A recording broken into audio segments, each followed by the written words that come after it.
Hey guys, gals, and non-binary pals, welcome back to the channel. My name is Ari, and hopefully you'll stick around for a quick video.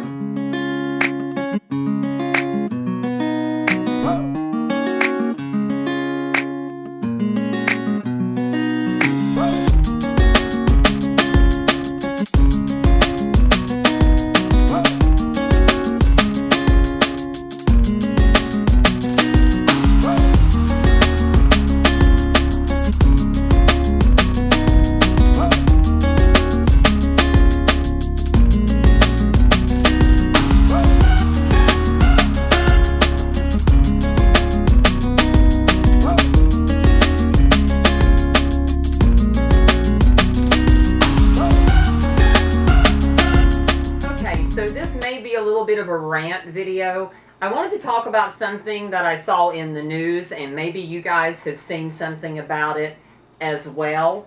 It's a story coming out of Indiana, and it is the Brownsburg Community School District. And they have this trans-inclusive policy for their students. So if a student is trans, what they do is their parents and a medical provider, which I assume could be either, if they're doing some sort of something medical with, transition related care, then it would be that medical provider or a therapist or whatever, have to submit a letter with preferred name basically and pronouns. And the school will go ahead and change that in the system. Now, they'll recognize the preferred names and pronouns, basically what I'm trying to say. And all of that includes things like, of course, restroom access, the things that are important to trans students in schools.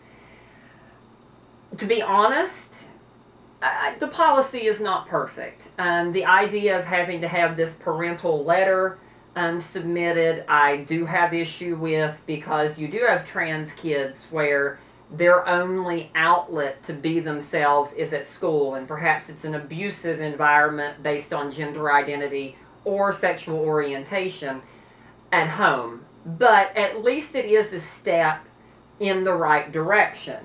Now what this policy also does is it governs staff interaction with the trans students. And it basically requires teachers and staff to address the students by their preferred name and pronouns, which you would think would only be an issue of common sense. We do that for people all the time. Christophers that are referred to as Chris. There are Joshuas that are Josh. Teachers get married while they're teaching in school and change their last name and go from, being Mrs. Jacobs to Mrs. Alexander, whatever. So shouldn't be that big of a deal, but especially when you consider the level of bullying that trans students already face in public schools, showing them respect really should be a non-issue. However, it's seldom that simple. Now we have this right-wing, transphobic former teacher throwing a hissy fit. So this guy's name is John Kludge. I have no clue if I'm pronouncing that right or not. He refused to comply with the policy. And because he was so infuriated with it, he submitted his resignation. But then he later decided he wanted to withdraw it. Unfortunately for him, and fortunately for the students, the trans students in the school, the district had already accepted his resignation and wasn't willing to accept the withdrawal. So, what is Mr. Kludge's argument against this policy? Well, you've probably already guessed that he claims that being forced to refer to the students by their preferred name and their correct pronouns is a violation of his freedom of religion. Yes, he wants a religious exemption in order to be allowed to dead name and misgender trans students. So now he's attempting to fight his termination and rejoin the staff so he can basically subject these trans students to abuse again. So both Clunge and the right-wing assholes that are backing him talk about his love and respect for all his students. And to that, allow me to just call bullshit. I couldn't care less about your religious views. I don't care about your love the sinner, hate the sin trope. If you dead name and misgender trans students, you neither love nor respect them. You become part of a system that victimizes, that marginalizes trans people, and reinforces this culture of death that we have in the country. Mr. Clunge and his cohorts at the Indiana Family Institute, because we always have to throw the word family in there, have made several ignorant and ill-informed comments. So first, Mr. Clunge said that he was being compelled to encourage students in something he believes to be a dangerous lifestyle. Again, that's bullshit. He isn't being forced to encourage anything. Calling someone by their preferred name and pronouns isn't encouraging any sort of lifestyle. It's just respect and common courtesy. Secondly, this quote is from the Indiana Family Institute on it, and it says, "He is troubled by research showing that individuals who adopt a gender different than their biological sex and who transition through hormone therapy and surgery are 20 times more likely to commit suicide." That is a complete and total misrepresentation of the research. So, yes, trans people, LGBT people in general, are at a higher risk of suicide. Trans people are an increased risk from that than their cisgender counterparts. And there are a number of potential reasons for that. It's almost certainly linked to the gender dysphoria, which in and of itself is very hard to deal with and to manage. It's also probably influenced a great deal by social, what's the word I'm looking for? Social stigmatization, sexualization, criminalization, discrimination. All of these against someone's trans identity kind of also encourages that depression and that sense of worthlessness that can lead to things like suicide. However, nothing in any report shows that transitioning itself is somehow connected to a higher rate of suicide. That's a misrepresentation of faulty studies. The study they're misrepresenting never claimed a correlation between the two. In fact, the medical and psychological communities have held that LGBTQ mental health is significantly better for those who have supportive family and friends than those who don't.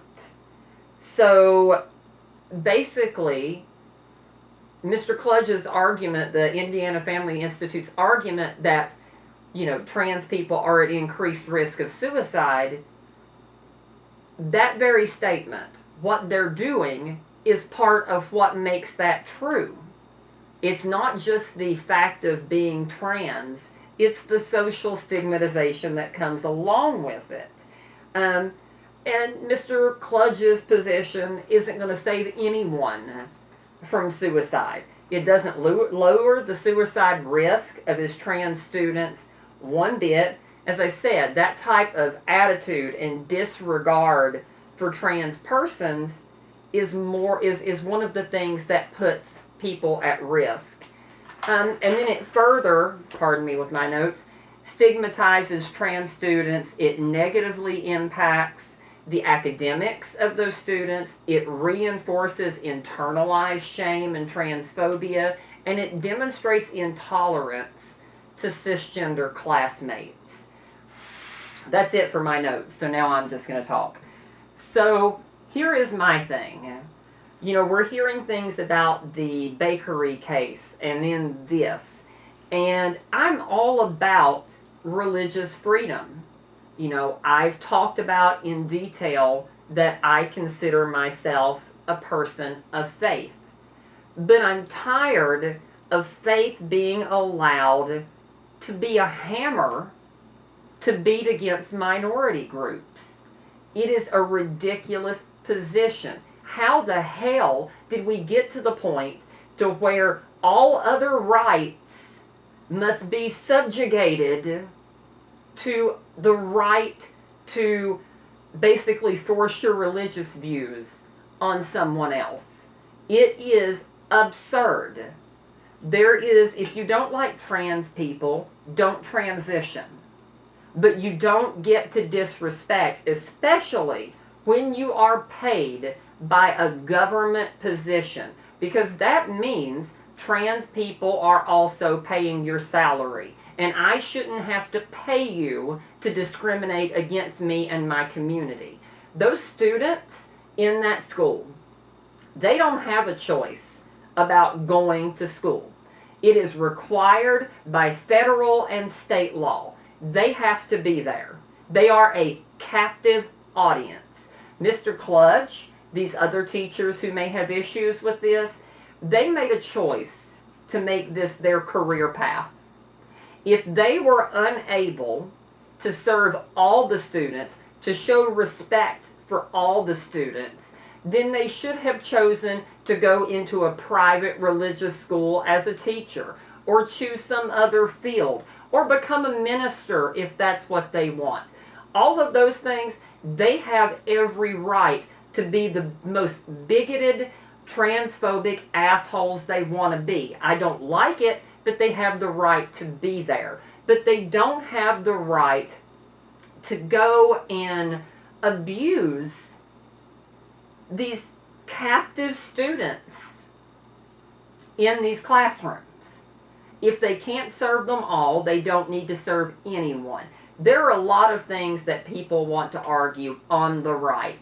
I hear all the time, well, it's a choice for you to be trans. And of course, I would argue that it's absolutely not. There's a choice for people to be gay, they say. I would argue that it's not. But here is the key difference. There is no arguing that your religion is definitely a choice. You affirm that, I affirm that. We all agree that it's a choice. So I don't understand how your choice of faith and your choice of how you interpret your faith should be allowed to dictate the lives of others, especially marginalized communities. This gentleman does not need to be brought back. The court system, the school board, everyone needs to get firmly on board and say point blank that you are going to respect trans students. It is not an issue of religious freedom. It is an issue of life or death for these students. And the excuses need to just be over. It's enough of the bigotry. It's enough of the bullshit. So anyway, that is the end of today's video. If you enjoyed the video, then please click the subscribe button. Also, give it a thumbs up. Hit the little alarm bell so you'll be notified when new videos are coming out. Also, leave me comments. Let me know what type of videos you would like to see in the future. I'm always interested to hear what you think. I guess I will close with my quote from Kesha. Don't let the bastards get you down. Even when those bastards happen to be teachers, if you're watching this right now and you're a student, hold your head up high. Don't let these people beat you down. You are worthy of respect. You are valid in your identity. And eventually, these assholes are going to be gone. You're going to be out on your own in a world that is going to change, because together we're going to make it change. Thanks, lots of love. I will see you again soon, and bye-bye.